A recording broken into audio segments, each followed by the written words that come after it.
second heat, and the coming-of-age ball. 2 things that were striking fear, determination, and urgency into the 3 Omegas alike. While tragic as his early life had been, Armin realized he had been quite fortunate in the options laid before him. Orphanages like the Omega house he lived in were actually the best place to get picked up by an alpha.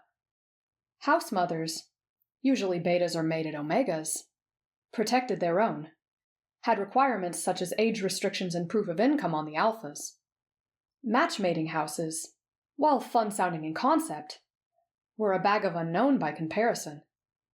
Any alpha with a bit of coin in his or her purse could stroll through those doors and claim an Omega. Not to mention, matchmating houses had the right and tendency to be selective as well. Not about its patrons, but its hosts. Armin feared he would not be accepted, as he didn't fit the bill for what most alpha females found attractive, and would therefore be deemed a waste of financial resources that the establishment couldn't make back. If the worst were to happen, and he was turned away at the door, his only remaining option would be a brothel, where he'd be mated without love, claimed, used, and abandoned. Only a fresh bite mark on his neck every morning, serving as a painful reminder of what could have been. Unlike brothels, matchmaking houses had a bit more security behind their doors.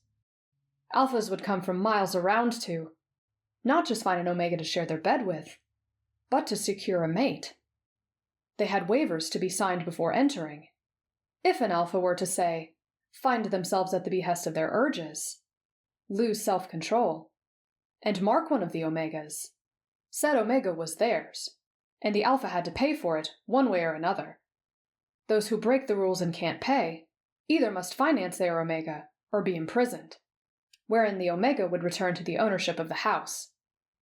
A lucrative setup for the business, but still a sad situation for the Omega. Omegas could be rebonded, but it was a long and strenuous emotional process that most alphas didn't have the patience for. So he had mere months, single digits in fact, to be chosen by a reputable young alpha, one searching for a partner to face the uncertainties of this world with.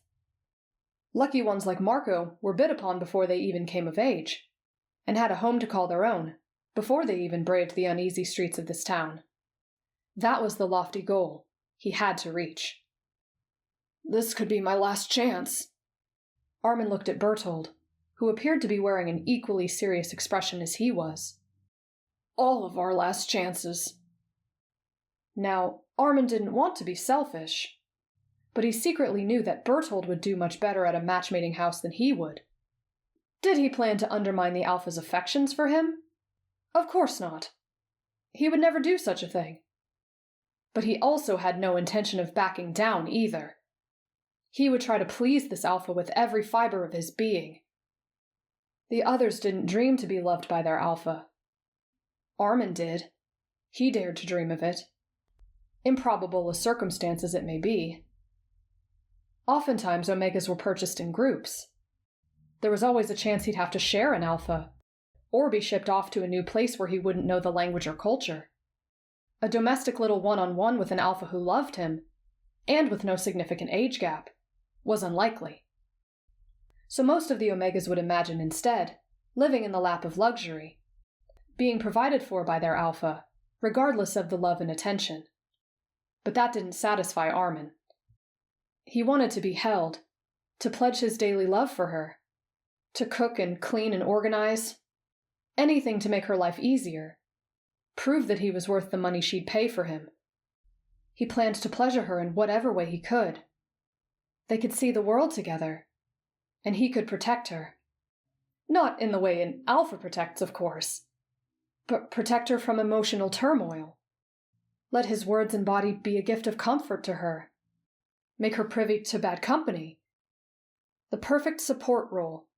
That's what he would play. It was a pipe dream, he knew. He was too expensive. Omega houses calculate all their expenses for as long as they've been there, and use that sum as the starting bid.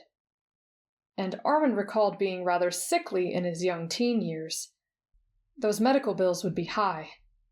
He had been living there since he was orphaned at 11. Marco, on the other hand, had only arrived at age 15. Said freckled individual was bopping along happily beside him, practically skipping, as they approached the viewing room. He was suddenly reminded of his lack of bids, and frowned. At the rate things were going, surely Armin would go unbid, lose the house money, and Marco would make it all back for them. Double or triple, probably, with how many interested alphas came sniffing. Today's patron would be no different. She'd come, spend a few hours with them, and quietly scribble down her bid for Marco. Such was the status quo. The blonde's shoulders slumped as he smoothed down the front of his vest. Yet he took a deep breath through his nose, trying to be optimistic. The house mother entered, circling the three of them like a vulture to ensure there was no shirt tail untucked, no hair out of place.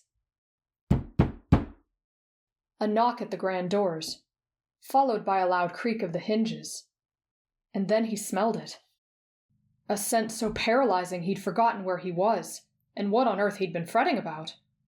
While the other two boys instinctively knelt in submission, he stared on as the viewing room door opened, only realizing his mistake when Bertolt pulled him down by the arm. This was a strong alpha. He didn't know exactly how their hierarchy worked outside the walls of this establishment. It wasn't his place to ask alphas questions like that. Simply unfit, the house mother called it, his desire to plague them with his burning curiosity. He'd smelled Ymir before, and she had a similar potency. He was afraid of her. He'd be a fool if he weren't. Armin had to wonder if the potency of their scents meant they were more aggressive. If Ymir's demeanor was any indication, he found this to be the most likely conclusion. But then again, perhaps the aroma's vigor just meant they were more successful. Or it could be as simple as having a certain bloodline. He couldn't deduce with any certainty, but he wanted to know. Only 3? It wasn't a loud voice, but confidence smoldered behind it. There was an effortless way you carried yourself, like you didn't care if you offended someone. Armin wondered how alphas could live so freely, without that paranoia. You didn't skirt around the house matron. You walked like you wouldn't be embarrassed that you bumped into her. Like you had somewhere important you had to be. Only 3? 3 that prefer females, yes. The ones that prefer males are not present. I see. You had less harsh features than Ymir, Armin noticed. Slightly softer and more beautiful. Then again, all alphas were majestic. But this alpha's looks were pleasing. He wanted to smile. But I can guarantee at least one of them will strike your fancy. Now that you turned your attention to the Omegas, you noticed something odd. You could honestly say you had never seen an Omega outside of a red light district looking so submissive. And with clothes on, nonetheless. Before you, the 3 of them knelt, positioned like one would propose a marriage. Their hands were clasped, resting upon that extended knee, and their heads were tilted far back into one side, revealing their necks. The position practically coaxed your urge to bite them. Relish in the mule they'd make when you sunk your teeth deep into soft Omegan skin. It made you uncomfortable. It was all you could do to hold back an involuntary growl surging up through your chest. Their scents rose up in a muddled cloud together, sweet, shy, curious. Your gaze traveled between them and you saw brown hair, and then blue eyes? While the other's eyes were downcast at a diagonal, the third was gazing up at you with raw curiosity. The instant you made eye contact, the matron hissed, causing the small golden one to squeak out an apology, before hastily correcting his position into uniformity with the other 2. They all appeared to be adorned in loose-fitting white button-down shirts, likely hand-me-downs from the past Omegas to save the establishment some revenue, tucked neatly into flattering brown pants. The littlest one wore a gray vest over top his, belt snugly cinched around his slender waist. Why are they posed like that? God, alphas are magnificent, Armin thought. He could listen to you speak all day. You could spew vulgarities and insults, and he'd still be tickled somewhere deep in his tummy. It's a sign of respect to you, miss. Dear Lord, how is it possible for a person to smell like this? Somehow these Omegas made it seem like you had just waltzed into a patisserie kitchen full of sweets. You swallowed, trying to mask the fact that you were actually salivating at their scents. What are their names? You asked, and the matron stepped behind them and gestured a palm forward. I present to you Bertolt, Omega of House Hoover, Marco, Omega of House Boat, and Armin, Omega of House Arlert. Pleasure to meet you all. I'm Traveler, Alpha of House... Let's leave that out for now. Rise, please. The three of them swiftly obeyed your request without looking you in the eye, and the matron spoke again. Would you like to see their current prices? She extended a clipboard, and you held up a hand. No. I don't want that to bias my decision. Of course. As it pleases you. She smiled wide, as if your answer satisfied her greatly, and you immediately knew your favorite was going to be the most expensive. Ouch, my wallet. Your tired eyes rolled back at the thought. If you'd like to inspect their physique right away, I can order they change into robes. You waved a hand, having not really processed her words. I really hate to break formalities, but it's been a long trip, and I haven't been able to secure lodgings for the night yet. Do you, by chance, know of an inn nearby? Oh, we can of course accommodate you here, miss. Here? Really? You gawked at the idea. Are you sure that's... You eyed the tempting male merchandise. Appropriate? Whatever will make doing business with us more comfortable for you. Oh, sure. Don't worry, it's quite common. She must have seen the blatant hesitance painted all over your features. Many patrons want to get to know our Omegas before making an investment. Ah, well, I guess that makes sense. All right, you three. She clapped her hands together. Collect our bags and escort our guests to room 4. Oh, that's not necessary. I insist they can handle it. You've traveled a long way, after all. Yes, let us help you, Alpha! A freckled being with a voice like music requested with a smile, and you were nodding in agreement before your mind became aware of the movement. His enthusiasm was somehow contagious, and suddenly you were excited to be here. You caught the matron dropping a set of keys into the blonde's hand, like she already had them on her. Had she been expecting this, you wondered? But then the bubbly Omega gestured to an adjacent hallway, recapturing your full, undivided attention. The room is this way! Okay, so this Omega is magic, you mused, and hooked arms with him as the smallest one led. The tall Omega followed quietly behind with your 2 large bags in tow. Enjoy your stay. The house mother stepped back, posed to leave. I'll stop in after breakfast tomorrow to discuss any business questions you might have. Thanks. You balked for a moment, now completely alone with the Omegas. It felt a bit awkward. You had never been in an establishment like this one. Were they upset about this endeavor? Being sold off had to feel demeaning to them, right? Were they frightened of alphas like you? Did they secretly hate you and were just conditioned for politeness? The only thing you could think of to do was open communication with them. Perhaps they'd be more comfortable with you if you spoke your mind. That way they could see that you weren't someone they should fear or walk on eggshells for. Maybe they would even like you. It didn't seem terribly out of the realm of possibility, since you already liked them a whole lot, and 2 of them hadn't even spoken a word to you yet. I guess it's instinct. I don't know if it's too forward of me to say this, but you 3 are pretty. Ha! Thank you, Alpha! Marco beamed. Apparently this was his default demeanor, jovial and full of life. But if I may ask, why pretty?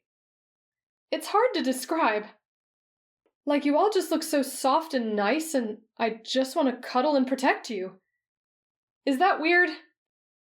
Marco laughed aloud again, not a trace of rebuff in his tone. Only delight. Of course not.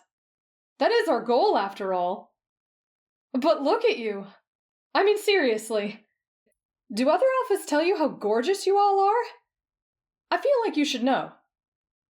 You turned to look behind you, and raised a finger to point at the Omega carrying your bags. I mean, look at you. You look so strong for an Omega. Strong for an Omega. Armin hadn't felt directly threatened by Bertolt until that phrase was uttered. You could carry me around all day, I bet. The four of you halted in the hallway upon reaching the room. You too! Look how cute you are! You reached up and squeezed your escort's cheeks between your palms, until his face glowed bright red from bashfulness. I wonder how many kisses it would take for all those freckles to wear off. He giggled in response before you turned to the door. And you? You lifted the blonde's chin with a gentleness that struck Armin as almost uncharacteristic for an alpha. You look like a little angel. No matter how hard I try, I just can't take my eyes off you. Armin blinked rapidly a few times, having been caught off guard. He didn't know you'd even noticed him yet, let alone found his looks appealing.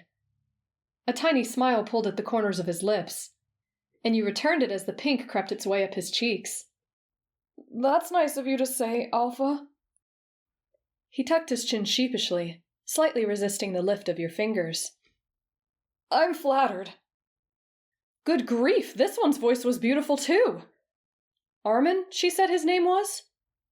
His tone was softer, more soothing than Marco's, almost as if he were reading a bedtime story to a child. Wait, you withdrew your hand when a realization struck you. Am I even supposed to touch you all? I didn't even think about that until now. Oh, well, the only rule is that alphas aren't allowed to hurt, mark, or mate us, Marco replied. From what I understand, everything else is fine. Your mind couldn't help but scan over all the potentially inappropriate behavior that rested between formalities and mating. And suddenly those rules didn't seem strict enough. There were so many activities that wouldn't require marking or mating them directly. Yes, you'd like to think of yourself as a controlled individual, especially as far as alphas go. But these people didn't know that. You kind of thought they were trusting you too much. It would be far too easy to take advantage of the situation you were in, savor the sweet omegas, and flee afterwards. Had that never happened before? Was that the reason there were no precautions set in place aside from an honor code? What if, may I ask where you're from, Alpha? Blue Eyes finally addressed you directly, breaking you out of your troublesome thoughts. You noticed he had already opened the door, and Bertolt had entered to set your bags down. Oh, a town 2 days east of here by carriage. But I don't stay in one place for too long. He seemed highly intrigued by your answer. Do you like to travel?